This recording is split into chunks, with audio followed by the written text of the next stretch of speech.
नमस्कार मित्रमंडळींनो. तर आजच्या भागामध्ये इकडे आता जी राणी असते ती राणी आता कोर्टामध्ये जाते, पण तिचा आवाज पूर्ण बसलेला असतो. तिला आता बोलता येत नाही. तेवढ्यात राणी आता प्रयत्न करत असते बोलण्याचा आणि तिथे ती बोलते. तर इकडे आता जे इंद्राणी साक्ष देण्यासाठी आणलेली असतात तर तिथे येतात आणि ते सांगत असतात. त्यांना विचारतात वकील साहेब, काय ते स्टॉन सगळे खरे आहेत का? सगळ्या सह्या खऱ्या आहेत का ते पेपरवरच्या? कुणाच्या आहेत? हे सगळं विचारत असतात. तर आता ते आता बघतात तिकडं-तिकडं. त्यांना खरं सांगू की खोटं हेच कळत नाही. ते म्हणतात की खरं सांगू की यांना खोटं? असं तो विचार करत असतो. तेवढ्यात आता वकील साहेब म्हणतात की तुम्ही जे काय बोलताल ना ते खरं बोलायचं, इथं खोटं चालणार नाही, असं म्हणत असतात. आणि आता लगेच तो म्हणतो की सांगून टाकतो सगळं.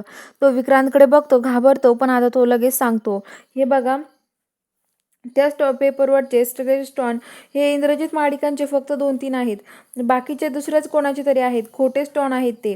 खरे स्टॉन नाही आहेत. खऱ्या सह्या नाही आहेत त्या, असं सांगतात. तर ते म्हणतात काय, म्हणजे सगळं खोटं आहे का ते? तर ते म्हणतात की हो, सगळं खोटं आहे बाकीचं. असं म्हटल्यावरती आता इंद्र आणि ते सगळेजण आश्चर्यचकित होतात. तर ते म्हणतात की अजून सांगा.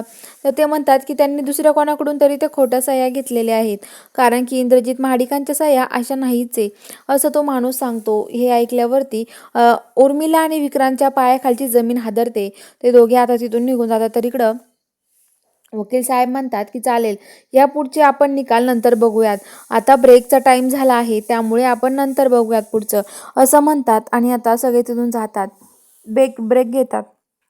तर इकडे राणीला चेकअपसाठी डॉक्टर येतात आणि ते सांगतात, हे बघा, तुमचा आवाज पूर्ण बंद झालेला नाही आहे, तुम्ही प्रयत्न करत राहा. हे बघा, मी तुम्हाला काही गोळ्या औषध देतो, ते घ्या तुम्ही आणि तुमचा आवाज पूर्ण बरा होईल, असं सांगतात. इंद्र वकिलांना त्या डॉक्टरांना सोडायला जातो. तर इकडे आता मालतीन, ते आबा, रत्ना काकी आणि आजी ते सगळे त्यांच्याच बाजूने उभं असतात. तर आता लगेच मालती म्हणते, बरं झालं राणी, तुझा आवाज नाही गेला. अगं, मला किती घाबरले होते मी, माहिती आहे का? मला वाटलं खरं तुझा आवाज गेला तर काय करायचं. पण राणी, तू हार नाही मानलीस, असं बोलते. आता सगळेजण पुन्हा कोर्टात येतात आणि राणी म्हणते की हे बघा, ही माझ्या आयुष्यातली पहिली केस आहे वकील साहेब, आणि ही मला माझ्या स्वतःच्या घरासाठी लढावं लागते ना, हे भारी वाटतंय मला. पण माझं घर मला मिळवून घ्यायचंय, कारण ते घर आमच्या हक्काचं आहे, असं बोलत असते.